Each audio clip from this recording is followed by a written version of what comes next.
Good afternoon बेटा। कल हमें चैप्टर जो हमारा माधव दास वाला है ना, जो है वह चिड़िया की बच्ची जिसके बारे में यहाँ पर दिया गया है ना, उसको पार्ट 9 का हमने समझा था। और आज हम जो है उसके आगे उसके जो प्रश्न के उत्तर है और प्रश्न अभ्यास जो है वो आपको दिया गया है, उसको हम समझते हैं। तो प्रश्न अभ्यास में देखिए, जैसे प्रश्नों के उत्तर यहाँ पर दिए हैं, उसके बाद में जस्ट चैप्टर जहाँ पर एंड होता है ना, चैप्टर जो कंप्लीट होता है हमारा, खत्म होता है, जहाँ पढ़ना खत्म करते हैं समझना, उसके बाद में देखिए कहानी से करके जो आपको दिया रहता है वही मेन प्रश्नों के उत्तर हैं, है ना। 5 या 6 प्रश्नों के उत्तर जो दिए रहते हैं, क्योंकि कहानी से आगे क्या होना होता है हमको, उसमें अपनी समझ से, है ना, और उसके आगे क्या हुआ होगा, अपने जो व्यू है, अपने विचार जो है उसके द्वारा हम दे सकते हैं। ठीक इसी तरह से भाषा की बात में जो होता है व्याकरण वाला पोर्शन होता है ना। अनुमान और कल्पना, हम अपने अनुमान और कल्पना के आधार पर उसको बता सकते हैं कि इसमें क्या है ना। और जो चैप्टर से रिलेटेड जो क्वेश्चन आंसर होते हैं वो उसमें दिए होते हैं।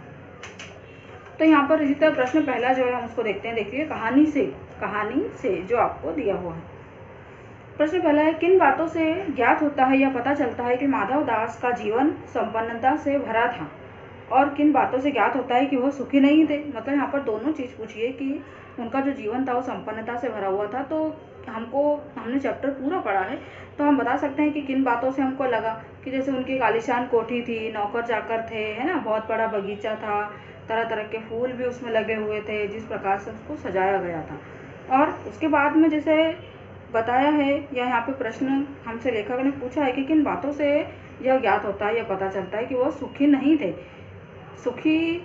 थे।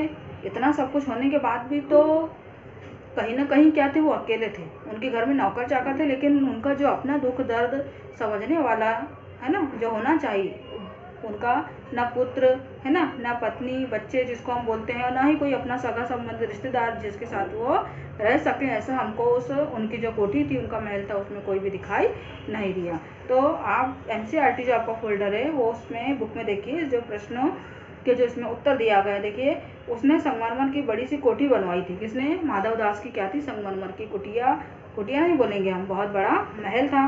कोठी के सामने सुंदर सा बगीचा था, उसमें फव्वारे लगे थे, तरह तरह के फूल, अनेक दास दासियाँ, है ना। और जो चिड़िया की बच्ची उनको भा गई थी, पसंद आ गई थी, उसके लिए वो क्या बोलते थे कि वह सोने का पिंजरा बनाएंगे, है ना, जिसमें वह भोजन करेगी। वह थाली भी सोने की होगी, कटोरी भी सोने की होगी, है ना। चारों तरफ उसी पिंजरे के आसपास उसको रहना होगा, उस महल में रहना होगा, और चारों तरफ जो है आलीशान सुख सुविधाएं जो होंगी वह सब उसके द्वारा, किसके द्वारा? माधव दास के द्वारा उनको, चिड़िया को दी जाएगी। अब लेकिन माधव दास जो थे वो सुखी नहीं थे, तो उसके लिए यहाँ पर जो कारण बताए गए हैं, देखिए उनके जीवन में कुछ खालीपन सा था, है ना। तभी तो क्या हुई, वो चिड़िया के लिए वो क्या हो गए? आकर्षित हो गए। चिड़िया की जो बातें, उसका मधुर संगीत सुनकर क्या हो गए? वो उस पर मोहित हो गए। वो बोलने लगे कि मैं अकेला हूँ, मेरे घर भी कोई नहीं है, तो तुम चिड़िया जो क्या हो, मेरे पास आकर, मेरे साथ आकर मेरे ही महल में रहो। फिर उनके सोने महल में कोई चहचहाता नहीं था, मतलब किसी की आवाज़ नहीं आती थी। वो अपना मन बहलाने के लिए चिड़िया को साथ रहने के लिए छल बल का सहारा लेता है ना, और छल बल का सहारा, दोनों का सहारा लेना चाहता है अपने, किसके लिए? सुख के लिए और चिड़िया को पाने के लिए। प्रश्न नंबर 2 देखिए, माधव दास क्यों बार बार चिड़िया से कहता है कि यह बगीचा तुम्हारा ही है? क्या माधव दास निस्वार्थ मन से ऐसा कह रहे थे? स्पष्ट कीजिए। तो माधव दास चिड़िया से तो ऐसा बोल रहे थे कि यह बगीचा तुम्हारा ही है, पूरी कोठी तुम्हारी है ना, महल तुम्हारा है, लेकिन वास्तव में वैसा नहीं कह रहे थे। उनको चिड़िया से क्या था? एक लालच था, और कहीं ना कहीं उनको अपने जो कोठी है, आलीशान कोठी है ना, और बगीचा है और सुख सुविधाएं हैं, उनके ऊपर कहीं ना कहीं उनको घमंड भी था, जिसमें वह उस चिड़िया को कैद करना चाहते थे। वह बोलते जरूर थे कि यह बगीचा तुम्हारा ही है, लेकिन माधव दास किस लिए? अपने स्वार्थ के लिए, कि चिड़िया केवल मेरे ही बगीचे में रहे, मेरे पास रहे, और इस बगीचे को छोड़कर वो कहीं भी नहीं जाए, है ना। और चिड़िया की क्या कर रहे थे? वो एक प्रकार से, जैसे पक्षी कैसा रहता है, पक्षी का स्वभाव ही होता है कि वो आज़ादी से रहे, तो उसका आज़ादी का जो स्वभाव है वह छीन कर उसे क्या करना चाहते थे? अपने पिंजरे में कैद करना चाहते थे। अब प्रश्न नंबर 3 देखिए, माधव दास के बार बार समझाने पर भी चिड़िया सोने के पिंजरे और सुख सुविधाओं को कोई महत्व नहीं दे रही थी। तो दूसरी तरफ जो बताया गया है कि माधव दास की नज़र में चिड़िया की जिद का कोई तुक नहीं था। चिड़िया तो चिड़िया की जगह यदि कोई मनुष्य भी होगा, कोई जानवर भी होगा, तो उसको क्या स्वतंत्रता पसंद होगी? नहीं होगी। वह क्या होगा, जहाँ अपने उसके सगे संबंधी होंगे, रिश्तेदार होंगे, अपने माता पिता होंगे, और जिस जगह में यदि अकेला भी होगा तो वो जिस जगह में रहता हो उसी जगह को क्या करेगा, वो पसंद करेगा, है ना। तो उसी प्रकार से वही जगह जो थी उसको पसंद आई, उसी लिए वह क्या करते थे, बार बार जो चिड़िया है वह अपने घर लौट जाने के लिए कहती थी। लेकिन जो माधव दास थे उनका मन कहीं ना कहीं क्या था, उसको लौटाने के लिए नहीं था, वापस जाने के लिए। वह यही सोचते रहे थे कि ये चिड़िया जो है मेरे कब्जे में ही आकर रह जाए। चिड़िया क्या कर रही थी, उनकी बातों को बिल्कुल भी महत्व नहीं दे रही थी। तो माधव दास और चिड़िया के मनोभावों में क्या अंतर थे, दोनों को स्पष्ट करना है। तो माधव दास क्या करते थे, अपनी जो सुख सुविधाएं हैं उनके आगे वह सभी चीज़ों को तुच्छ समझते थे ना। उनके पास जितना धन दौलत पैसा था उसके आगे एक जो, यदि हम बोलें कि प्राणी के मनोभाव होते हैं ना, मन के विचार होते हैं, भाव होते हैं, उसकी कोई भी उनके लिए मतलब हम क्या बोल सकते हैं कि उनकी प्रमुखता उनके लिए नहीं थी। उनके लिए क्या था, केवल उनकी अपनी सुख सुविधाएं, है ना। और सामने वाले का, चाहे वो पक्षी हो या व्यक्ति हो, उसके मन की क्या इच्छा है वो उसके लिए कोई भी महत्व नहीं रखती थी। केवल उनको अपना ही सुख जो है वह देखना था। तो प्रकृति के करीब रहना क्या होता है, चिड़िया का स्वभाव होता है। चिड़िया तो प्रकृति के करीब ही रहना चाहती है ना। वह अपनी घोंसला, माँ, परिवार के साथ रहती थी, है ना। और उसे सोने चांदी, धन संपत्ति, इसके लिए उसका क्या मूल्य है, वह तो इन सबको जानती भी नहीं। सोना चांदी लेकर भी क्या करेगी, है ना। महल में रहकर क्या करेगी, क्यों, क्योंकि उसको तो क्या करना है, बाहर ही अपना जीवन बिताना है, खुली हवा में पेड़ों के ऊपर फुदकना है ना। दिन के उगने से लेकर रात के डूबने तक उसको क्या करना है, आकाश में विचरण करना है। तो उसके लिए इस कोठी और आलीशान बंगले का कोई महत्व तो नहीं था। लेकिन दूसरी ओर जो माधव दास थे उनका वो स्वभाव जो था वो बिल्कुल विपरीत था, है ना। दास दासी, नौकर चाकर, धन दौलत, इसके अलावा और जो अपनी जो खुशी थी उनको ही वो सबसे ज़्यादा सर्वोपरि समझते थे। उनके लिए इसी मानसिकता, उनकी जो मानसिकता थी यही, और मनोभाव के कारण जो थी चिड़िया की जिद का उनके सामने कोई मोल या कोई मूल्य नहीं था। प्रश्न नंबर 4 देखिए, कहानी के अंत में नन्ही चिड़िया का सेठ के नौकर के पंजे से भाग निकलने की बात पढ़कर तुम्हें कैसा लगा, है ना। जो सेठ ने बटन दबाया और दास जो है वह हाजिर हो गया चिड़िया को पकड़ने के लिए, लेकिन चिड़िया जो हो गई वह उड़ गई, भाग गई। तो 40-50 शब्दों में जो है अपनी कहानी या कुछ प्रतिक्रिया अपने को लिखना है। तो इसकी जहाँ हम क्या बता सकते हैं कि कहानी के अंत में जैसे नन्ही चिड़िया दास के पिंजरे में या सेठ के पिंजरे में जकड़ में आ गई थी, लेकिन फिर भी क्या हो गई, वो अपनी पूरी शक्ति लगाकर अपने ऊपर विश्वास रख के अपने पर, और क्या हो गई, वह उसके चंगुल से छूटकर भाग गई। तो उसी प्रकार माधव दास की जो इच्छा अनुसार जीना और मन मारकर उसको यदि वह रहती तो उसको गाना पड़ता, है ना। और सदा सदा के लिए अपनी माँ से क्या होती, बिछड़ जाती। ऐसे में जो नन्ही चिड़िया है वो हमेशा पछताती रहती और उसकी माँ जो है उसकी राह देखती रह जाती और अपनी माँ से, परिवार से और सुखी जीवन जो जंगल था उससे क्या होती, वो हमेशा के लिए बिछड़ जाती, है ना। ये यहाँ पर चिड़िया के बारे में बताया है।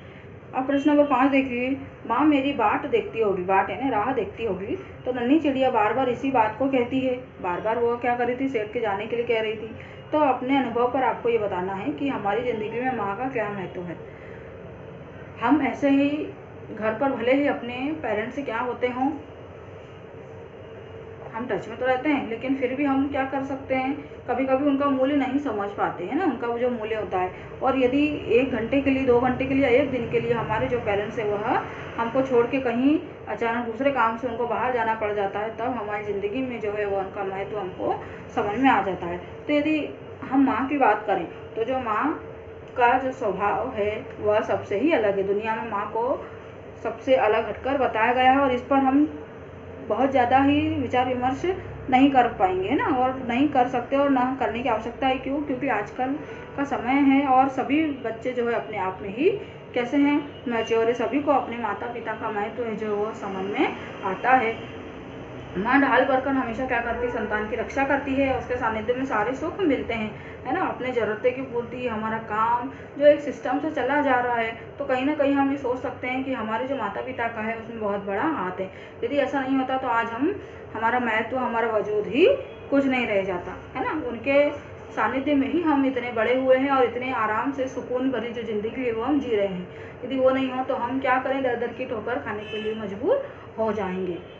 प्रश्न नंबर 6 देखिए, इस कहानी का कोई और शीर्षक देना चाहो तो आप क्या दे सकते हैं। तो बहुत सारी, क्योंकि चिड़िया के ऊपर, प्रकृति के ऊपर है कविता कहानी, तो आप उसको दे सकते हैं कि चिड़िया, वह बाल बाल बची चिड़िया, है ना। मतलब जो सेठ उसका क्या कर रहा था, पिंजरे में जकड़ रहा था, तो उसके ऊपर से भी हम बता सकते हैं। या सेठ की अभिलाषा, है ना, या पक्षियों के प्रति जो उनके विचार थे वो भी दे सकते हैं।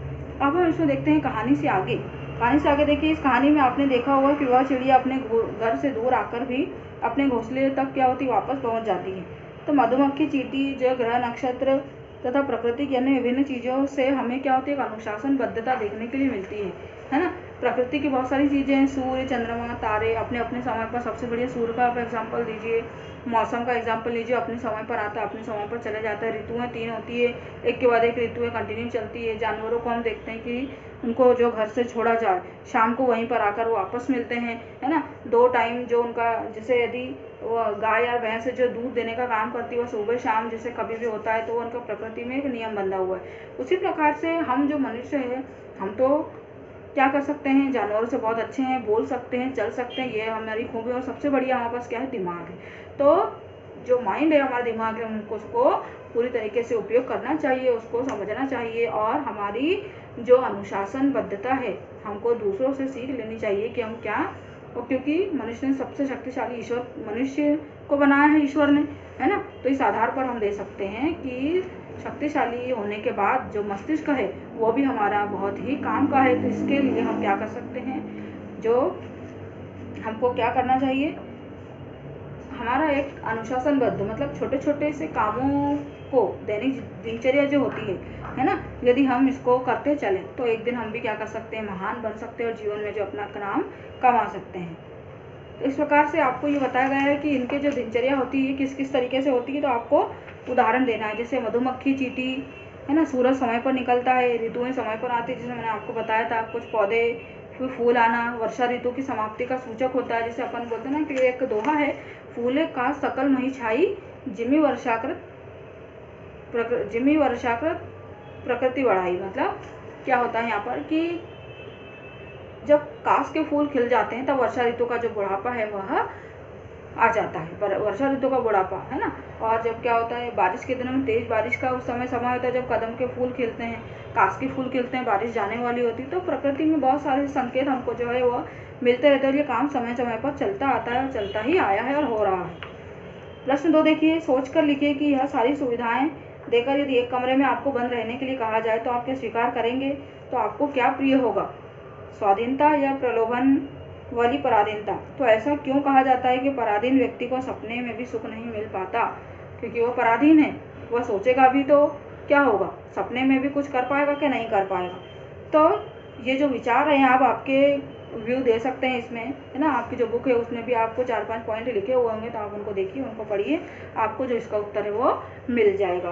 अब हमारी जो अगली क्लास होगी उसमें हम अनुमान और कल्पना और जो भाषा की बात है इसमें क्या चीज़ें दी है उसको हम देखेंगे।